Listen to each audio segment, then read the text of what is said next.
call you back together. Well, some of you really enjoyed that, I think. Some of you were probably like, I don't know if I like that. And if you have any complaints about it, just blame Brendan Bernakavich. It was his idea. And we want to give you time to build community and to get to know people around you. And so we're going to do this throughout the month of June, is we're going to take some extended time and ask you to talk about a couple questions as we begin our time together. Well, back in 2003, my family and I, we moved from Regina to Calgary. The organization that I was working with at the time decided to relocate their campus from Regina to Calgary, and out of the 100 families that were involved with that organization, they chose 30 individuals, 30 families, to move with them to Calgary. And my family was one of those families. And so Britton and I, we put our house on the market, we sold our house, we packed our kids up, and we moved to Calgary. But here's the thing, Britton and I grew up in Regina. Britton's actually born here, raised here. I was raised here. Regina is everything that we knew at that time. We didn't know anything else. All our family was here. All our friends were here. Everything that we knew was in Regina. And we moved to this city of 1 million people, and we knew absolutely no one. And we were lonely. Have you ever felt lonely? I mean, it was incredibly lonely. I mean, sure, we met some of our neighbors, okay? We met Brenda, who was our next door neighbor on this side, and she was a retired school teacher who really didn't like kids anymore. I don't know how that happens. We have 3 kids, and so she was okay, right? We met Alexis, who was across the street this way, and Alexis was a single mom, and she wanted to introduce our kids not only to her kid, but also to her pet snake, an albino boa constrictor, okay? Now, if you look at Liam now, he's like this big, and boa constrictor, not a big deal, but he was only about this big at the time, and Emma was even smaller. And I did not want that snake anywhere near my 3- and 4-year-old children. The rest of the neighbors, well, it was a little harder to get to know them because on this side, it was like a row of townhouses and they were their backyards. And so people would come and go and they were rental properties too, so they were always turning over. And everybody else on the block had an attached garage except for us. They all had attached garages. You know how that works, right? You drive home and you press that little button and the door goes up. You drive inside, you press that little button, the door goes down, and you never see anybody, right? Some of us really like that. I get that, okay? But it makes it really hard to get to know your neighbors. And so we didn't know anybody in this city of 1 million people. And we were lonely. It was just the 5 of us, and that was it. And then one day, about 4 months, almost 5 months after we had moved to Calgary, because we moved before everybody else in our organization moved, because it was my job to get the campus ready for the other 30 families that were going to be coming. And so we moved actually 3 months before everybody else did that we knew. And about 4 months after we moved, getting close to 5, I was in the Safeway that was by our house. And I looked across the store, you know, as far back as that back corner, and I saw someone that I recognized. And I was so excited. It was one of my colleagues, and I saw them, and I yelled out, "Wendy!" I think the whole store heard me. And she had this startled look on her face. It's not that Wendy and I were such great friends. Okay? We worked together, but we weren't in the same meetings together. We weren't in the same department or anything. It wasn't that we were great friends. It was that actually here was someone that I recognized in a city of 1 million people. Here was someone that I knew, and in that moment, as I ran across the store in order to talk with her, in that moment, all of that loneliness went out the window. Have you ever felt lonely?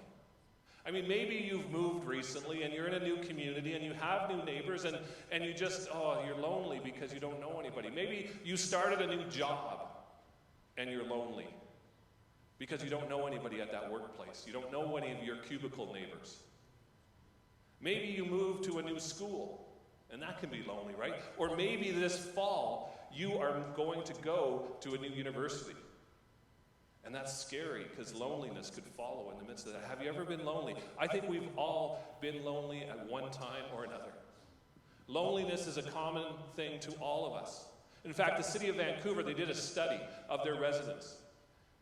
And the city found that the #1 need in Vancouver over top of affordable housing, over top of being able to make ends meet, over top of healthcare concerns, that the number one need in the city of Vancouver was loneliness. People felt lonely. And it's not just Vancouver. There was a study down at universities across Canada, and it found that 2/3 of university students had been lonely within the last 12 months. 1 in 4 Canadians, according to Stats Canada, 1 in 4 Canadians admits to being lonely. In the United States, it's higher, it's 40%. 40% of the population says they're lonely. And this is a problem that is going on around the world. In the UK, the healthcare system there has declared that loneliness is an epidemic. And they've actually begun to train their civil servants, train their meter readers, train their repair people, and any civil servants that travel out into the community. They've begun to train them to spot signs of social isolation and loneliness. Because loneliness is happening everywhere. It's one of the greatest problems in our Western world. Mother Teresa of Calcutta said that the greatest poverty, the most terrible poverty, is loneliness and the feelings of being unloved. You see, loneliness is such a big issue, and why we're talking about it today is because it's devastating on us. Healthcare says that when we are lonely, it lowers our immune system. You get sick quicker when you're lonely. Seniors have a greater chance of heart disease when they're lonely. People who are lonely will more likely die younger than those who are not. Loneliness is a problem that's common to all of us.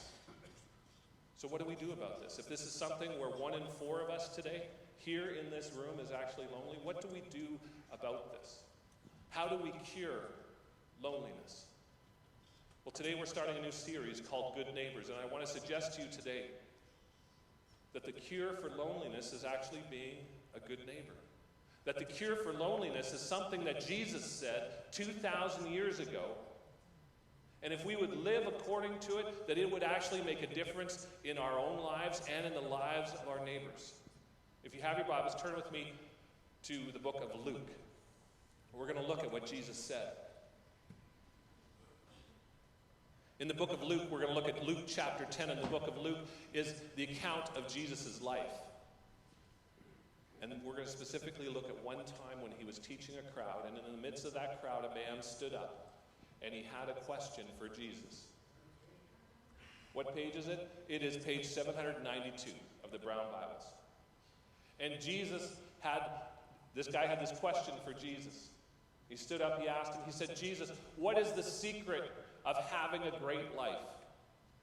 Okay, he didn't quite phrase it like that, but if he was living today, that's how he would phrase it. You see, this guy was a religious scholar. He was the equivalent of what we would call a lawyer today. He knew the Jewish law off by heart. And he said, what's the secret of a great life? Or he phrased it actually like this. Luke records this. Can we put it up on the screen there? Next one, please. What should I do to inherit eternal life? That's how he said it. What he wants to know is, he says, what do I have to do now? How do I have to live now in order to have eternal life later? Which for us, in our world today, we want to know, how do I live now so I can have a great life now and in years ahead, and, if you're a Christ follower, in eternity? That's why I say, he asked this question, how do I have a great life? And Jesus said to the man, he knew he was a scholar, he knew he was a lawyer, he says, you know the law. What do you have to say about this? And the man responded with an answer that was completely correct. He said this. Next screen, please. You must love the Lord your God with all your heart, all your soul, all your strength, and all your mind. And love your neighbor as yourself. And this saying that he gave, okay, he was really saying what Jesus had taught many, many times. Jesus usually, when he's asked, he said, what's the greatest commandment of all the commandments? That's another way this question was asked. What's the one commandment that I have to do above all else in order to have a great life? And when Jesus was asked this question, he always said, love the Lord your God with all your heart, with all your soul, with all your mind. With everything that's in you, love God and love your neighbor, love others as yourself. Scott McKnight, the theologian, calls this the Jesus Creed. This sums up everything that Jesus taught, is this statement. And friends, this is the statement that holds the secret to curing loneliness in your life and in mine. This statement has 3 relationships that it talks about. The first one is pretty obvious. It's love the Lord your God. Love the Lord your God. From the moment we were created in such a way to be connected with God. Genesis 3 says that God, in the still of the evenings, in the cool of the night, that he would come and he would walk with the first humans, with Adam and Eve, with the first humans. He would walk and have a relationship with them, just as you might take a walk in the park in the cool of the evening after a hard day of work. Acts 17 says that God has placed it in our hearts that we would search for him, that we would want to be connected with him, even though he is not far away from any of us. From the moment we were created, we were meant to be connected with God the Father. The problem is that we have rebelled. Adam and Eve rebelled. And they broke relationship with the Father. And you and I, we have inherited this problem ever since. The second relationship in here is with our neighbors. You see, we weren't just created to be connected with our Heavenly Father, but we were actually created to be connected with each other. Genesis, again, talks about the first human, Adam. And it says that when God looked on Adam, he said, there's something not good about this guy. It's not good that he is alone. He needs someone. He needs a companion besides me. This is God speaking. He needs a companion besides me to be with him, and they need to be connected with each other. And so God creates the first woman. We were created to be connected with people besides ourselves. We were connected with each other and with God. And when we rebelled against God, actually that severed relationships between each other as well. If you read Genesis 3, not only does God says, hey, you know what, because of what you've done, here's what's going to happen to you, that we're not going to be as close as we used to be. But actually, in Genesis 3, it says that because of what happened, because you've broken relationship, that the relationship between man and woman, between us as friends, is going to be severed and broken as well, and you're going to have challenges here. And the third relationship is with yourself. Because if you don't love yourself, if you don't have a healthy self-image, you cannot give and receive love. If I don't love myself, I can't believe that my wife Britton will ever love me. If I don't love myself, how can I believe that God would send Jesus to die for me when I don't even like myself? And these 3 relationships, when they are functioning in a healthy way, Jesus says something about this.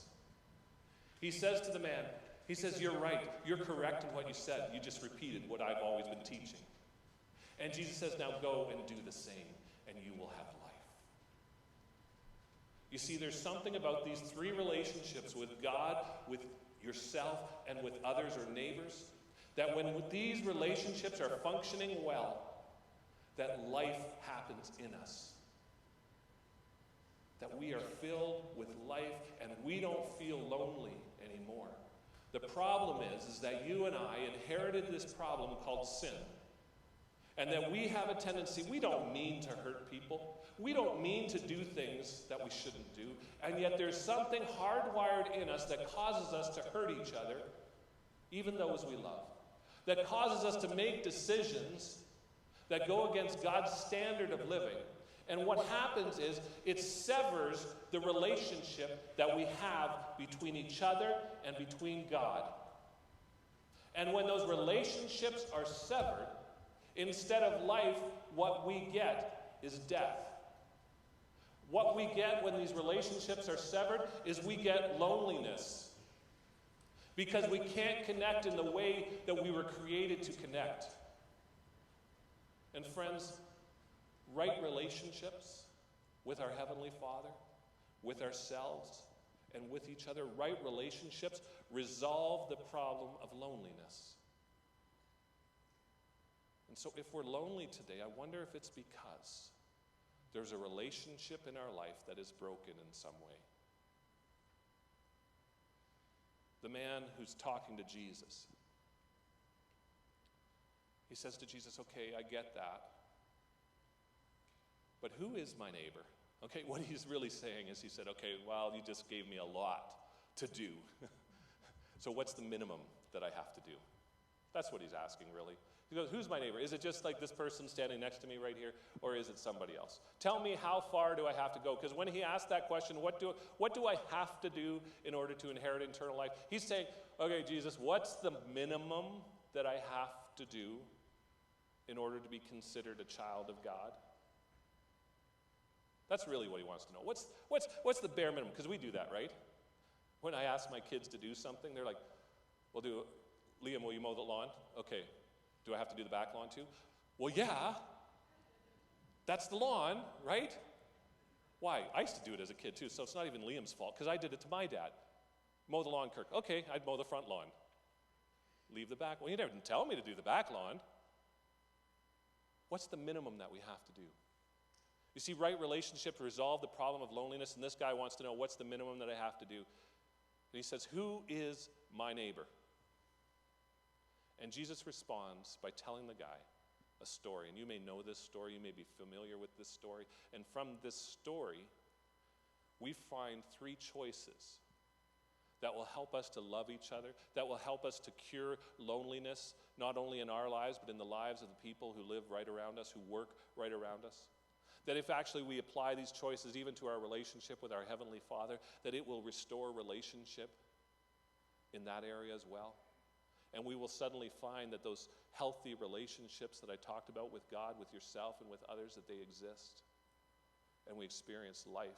You see, Jesus came, he says, in John 10:10, to give us life, and that we might have it in the fullest, a rich and satisfying life, both in this life and in eternity. So let's read the story that Jesus tells that day. Jesus replied with this story. A Jewish man was traveling from Jerusalem down to Jericho, and he was attacked by bandits. They stripped him of his clothes, beat him up, and left him dead beside the road. This road from Jerusalem to Jericho, if you're coming on the Israel tour, we're going to drive down a road, probably not this road, but a road like it. And that road that goes from Jerusalem to Jericho descends 1,400 feet. It's hilly, it's rocky, it's treacherous to walk on. 1,400 feet. You're going below sea level at that point. On top of this, there's lots of places for people to hide. Robbers could ambush people as they're traveling along this road. Think of the worst place that you would want to walk at night. Think about walking through North Central at midnight and how comfortable you might be at that moment. This is what the experience was like for this man. And robbers jump out at him. And they beat him up. They take his clothes. They take everything that he has. And they leave him beside the side of the road for dead. And Jesus says, by chance, a priest came along. But when he saw the man lying there, he crossed to the other side of the road. Let's put my glasses on, hey? There we go. The other side of the road, and passed him by. I'm sure the listeners, as they heard Jesus telling this story, they were probably thinking, oh, what luck this guy has. That a priest would walk by just as he needs a priest. Because a priest would know Leviticus 19:34. Leviticus 19:34 says, you know what? If there's a stranger, if there's a foreigner among you, if there's someone you don't know, treat them in exactly the same way that you would want to be treated. A priest would know that. And yet this priest, he doesn't even get close enough to the guy. He doesn't even get close enough to make eye contact. He crosses over to the other side of the road so that he doesn't have to get anywhere close to this guy. And he just keeps walking on by. This priest had an opportunity to connect with this guy, and he wouldn't connect with him. And you know, sometimes we act a lot like this priest, don't we? Oh, sure, we may not walk by people that are beaten and lying naked on the side of the road every day. That's not something we do every day. But we continue to walk by people all the time, right? We do things like this. Last weekend, Britton and the kids were all away, and so I was home alone, and I was doing some chores, and so I thought, I'm going to put my earbuds in. Anybody have earbuds like this, right? When these are in, I talk louder, for one thing. But when these are in, I can shut out the rest of the world. I plug this into my phone, and I start listening to tunes, or I start listening to a podcast. And so I put these in, and I went out and I started to mow the lawn. And I mowed the front lawn and the back lawn. Don't worry, I know what to do. And everybody on the street, all my neighbors walking by, because it was a beautiful day. And I just kept mowing my lawn because I was in my own little world. I went into the backyard and saw my neighbors out of the corner of their eye. They were on their deck.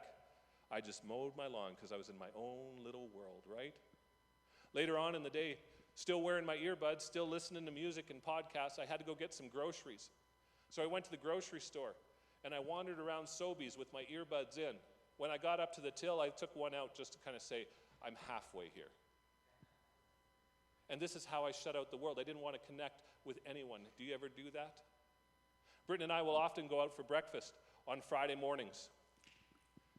And I've seen couples. We go to Cora's. This is Britton's favorite place to go for breakfast. And we sit there in Cora's. And I watch as couples of all ages, it's not just the young ones and it's not just the old ones, sit there sharing a meal together, not talking to each other, looking at the newspaper or looking at their phone. Britton and I have gone out. Somebody gave us a gift card to the Keg once. And so we went to the Keg for a nice romantic meal, just the two of us, and we sat there in the table talking and connecting with each other. And there, just across the aisle, was this other couple who were sitting side by side. Isn't that sweet, right? They sit side by side in a booth. And both of them had their phones out. I think they were texting each other back and forth. Have you ever done that? We pull out our phones, and it's kind of like a keep away sign that says, don't talk to me, I'm looking at my phone. We get into elevators and we pull out our phone even though they don't really work well in the elevator, right? And we don't connect with each other. Jesus' point in this story is that you need to not be like the priests, but actually you need to take every opportunity to connect. Instead of just walking by people, instead of just ignoring them, take time to connect with them. That's what Jesus is saying. He's saying, don't be like this priest who wouldn't even connect with someone in need. Connect with people. I've been reading stories about Walt Disney recently. You know Walt Disney, the creative genius who created Disneyland, who created Disney animation and all those things? And Walt Disney, he loved to connect with people. He would go out walking before the park opened, and he would connect with all of the cast members. That's what they call their staff, cast members. And he would talk to them as they were getting ready for the park to be cleaned. And he had some pretty cool conversations that things that are going on today in the park all started from that connecting that happened as he walked through the park as it was starting up. And then after the park opened, he would go and he would connect with guests as they were going around the park. He would connect with kids and adults. And this story is told that one time he had this group of people staying with him in his house. And every morning at breakfast, they would gather around the table to talk. And this one guest would come down, and he would come down with a newspaper. And he would open his newspaper and read the newspaper throughout all of breakfast. Well, after a few days, Walt Disney couldn't take it anymore. And he finally said, how can you read that newspaper when there's people all around you wanting to connect with you? And he put the newspaper away. If you want to be a good neighbor, the type of neighbor that Jesus describes, if you want to break out of loneliness, it takes connecting with other people. You have to choose to connect. This is the first choice every good neighbor makes, is you choose to connect. You choose to put yourself in places where you can connect with people. You choose to be present with people in the moment, to put yourself out there. How connected are you with the people all around you? With your neighbors, with your coworkers, with the people as you walk through the mall or as you walk through the park? I had a friend who challenged me on this because I'd go running and I put my earbuds in and I listen to music and I pray for the community, the street that I'm running down as I run. Sometimes I'm praying, God, just help me to finish, but other times I'm praying for the people in the houses.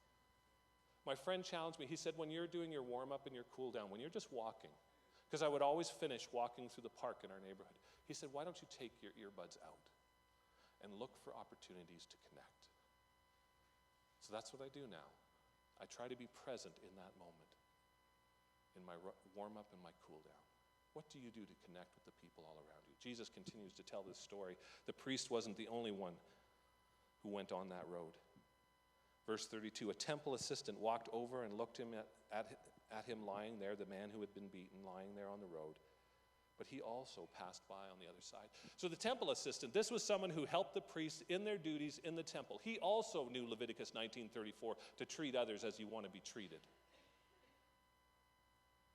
And this temple assistant comes along, and he does something the priest doesn't do. He actually goes over to the guy and looks at him and says, oh well. And he keeps walking. He doesn't care for the man lying by the side of the road who's naked and beaten, who has nothing. And this is the second choice of a good neighbor. It's not just about connecting or being present, but it's actually caring about the people that you're around. We know when people don't care for us, right? Have you ever been in a conversation with someone, you connect with them, and then you start to talk with them, and you suddenly realize this person doesn't care about me at all? A number of years ago, I was working at a Christian conference, and I volunteered to be the guy who drove the speakers back and forth from the hotel to the venue. And I was super excited because there was a couple of guys that I had read their books, and I had questions. I wanted to meet them, and I was going to get to be their chauffeur. One guy in particular, I remember going and picking him up, introducing myself to him. His book was incredibly impactful to me. And I just wanted to talk to him. And I thought I had a sure inroad with him because one of my friends actually worked for him for a while, worked quite closely with him. So I thought, okay, if he's not connecting with me, I'll just drop his name. And that'll open the door for everything, right?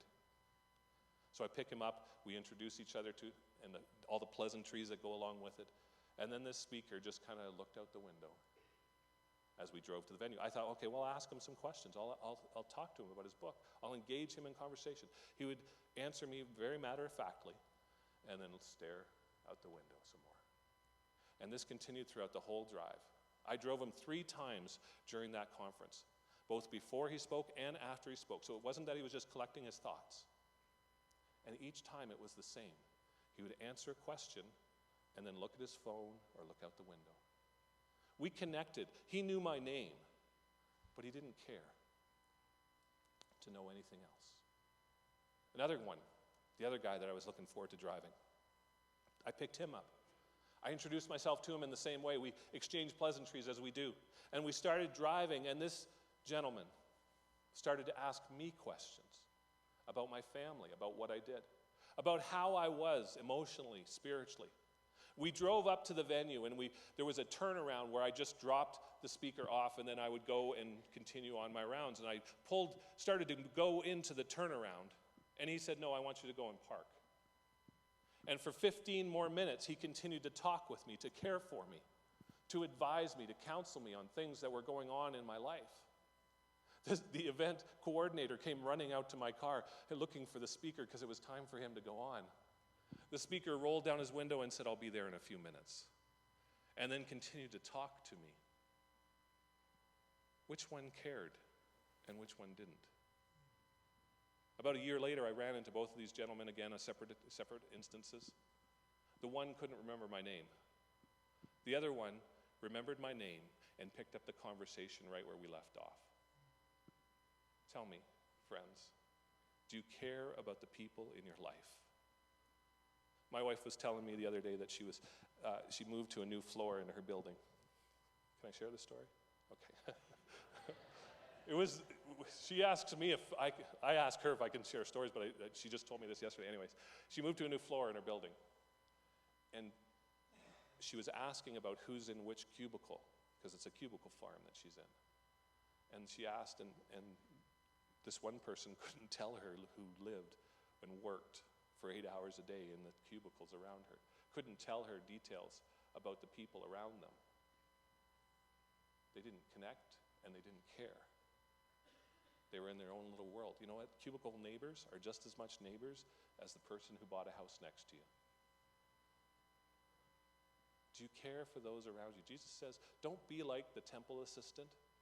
You choose to care for the people around you. And this is the cure for loneliness. This is the way to have right relationships in your life. Jesus keeps telling this story. There's one more person on the road that day. Then a despised Samaritan came along, and when he saw the man, he felt compassion for him. If you've been around church for a while, you know Samaritans are not the most popular people amongst the people in Jesus' day. That Jews and Samaritans shared a common heritage, but had different religious beliefs. And this caused division between them. And so they were despised. And I'm sure the listeners that day thought, oh, Samaritan, oh, this guy's done for. Right? He's done for. And Jesus says, this Samaritan came along and he had compassion for him. And the word that's used here, compassion, we just think, oh, he felt sorry for him. No. The Greek word here means that he felt it in the pit of his stomach. That when he saw the man laying by the side of the road, he felt sick.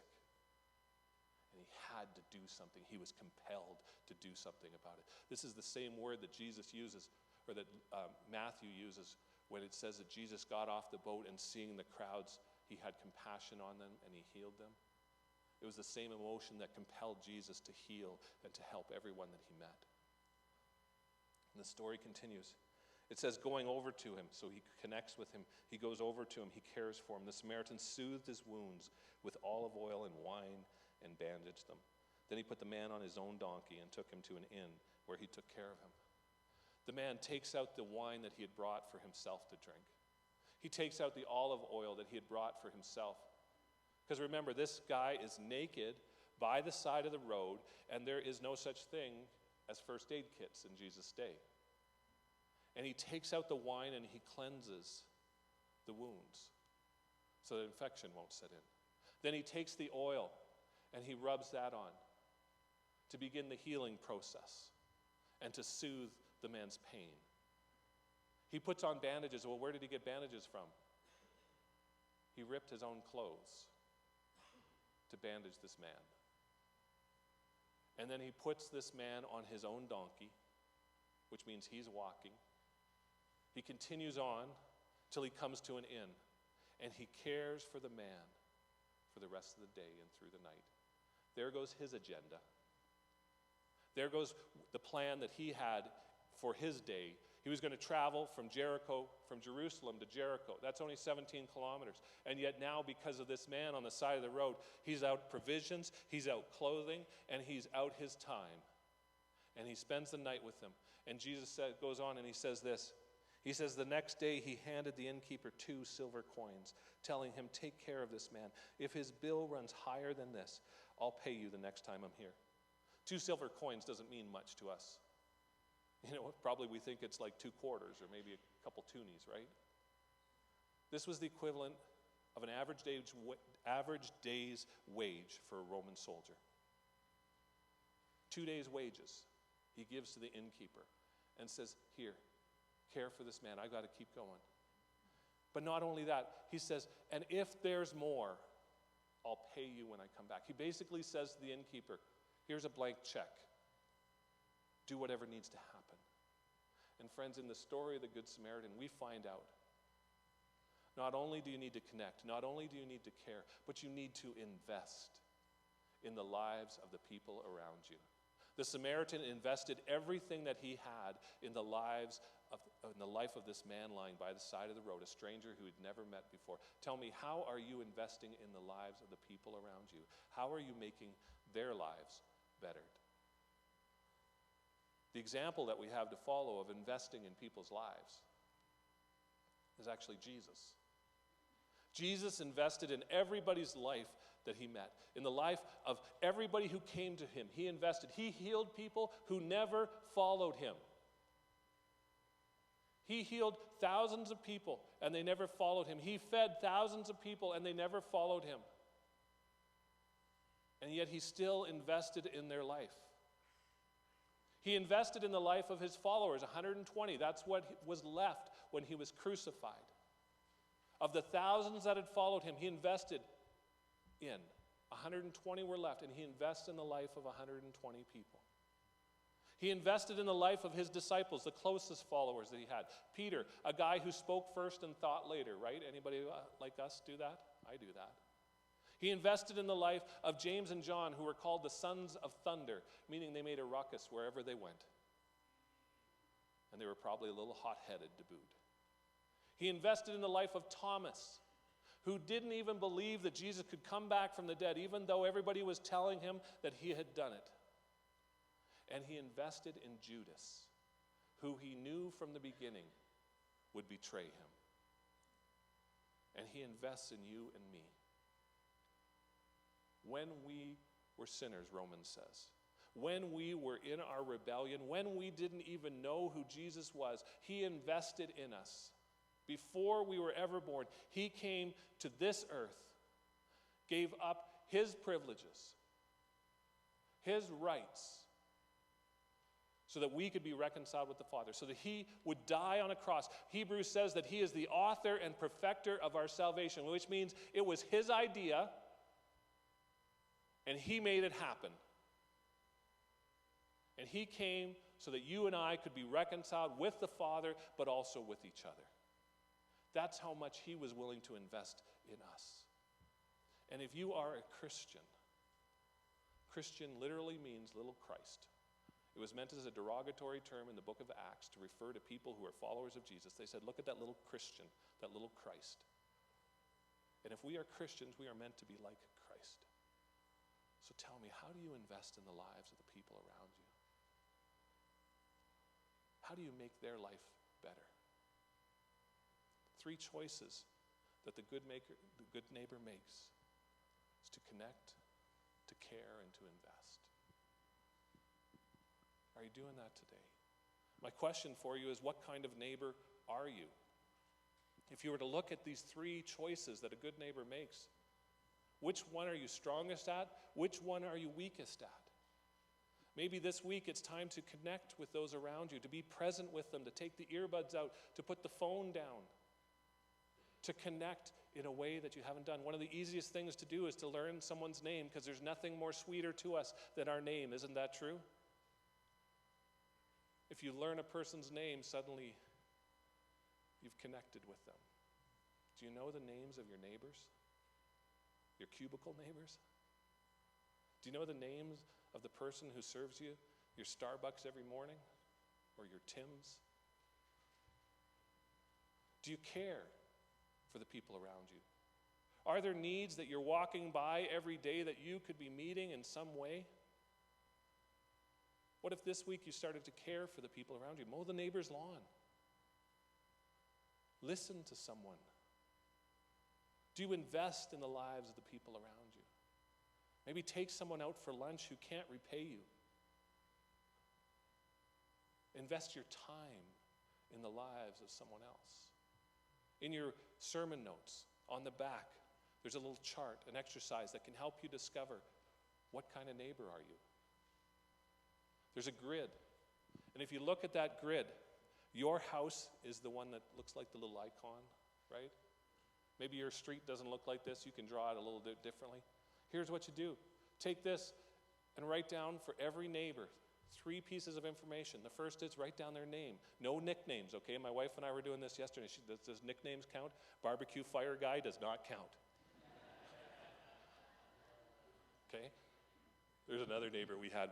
We don't even know what his name is. We call him George Frank. I don't think either of those were his name, but that's what has still, 25 years later, is George Frank. Then the second one is, you know what? 10% of people can fill all 8 squares with the names of their neighbors, with 8 names of their neighbors. 10% of people. How do you fare? That's connecting. Second one, relevant information. This is information that if you were standing at the end of the driveway, that you would learn this. Okay? This isn't information you observe about somebody else, okay? This is information you would learn from actually talking with them. Maybe what they do. Maybe, the name of their kids. Maybe it's where they like to summer vacation, those sort of things. Then the last one is a meaningful detail. This is something that you wouldn't learn unless you actually sat down and had a conversation with them and listened to them some way. In my community, so this is what it looks like for me with my neighbors, okay? I get a free space because there's a street right in front of my house. Haha. You can see, I have blanks on the screen. I have work to do, okay, just like you. There's Mike across the street. He works at the Workmen's Compensation Board. He has cancer. Britton and I have built this relationship a lot more than any of our other neighbors with him. He has stepkids. His kids are grown. We know a lot about him, actually. Then next door to us are Nolan and Pamela. Nolan works in IT. I don't know what C is there. I don't know a meaningful piece of information. I know about his trailer. I know about his car. I know the name of his dog. I know lots of things about him, but nothing really meaningful in that. Over on this side, Tyler and Michelle are over there. Tyler loves hockey pools, and he has one every fall that's in his garage, and he cleans out his garage, and they set up tables. He just loves this. But again, meaningful. What do I know there? You can see back behind us, we know that our neighbors are observing Ramadan. The kid that lives behind us, while I was out mowing the lawn, he was trying to talk to me. I would just smile and nod and go back to there's a chance to connect there. The A is about connecting. The B is about caring. The C is about investing. How do you do? You know what? I said 10% can name the names of all their neighbors around them. 3% can tell you something that is a relevant piece of information. 3%. 1% can tell you something meaningful about all 8 of their neighbors. Where do you fit in that? Here's what you can do this summer.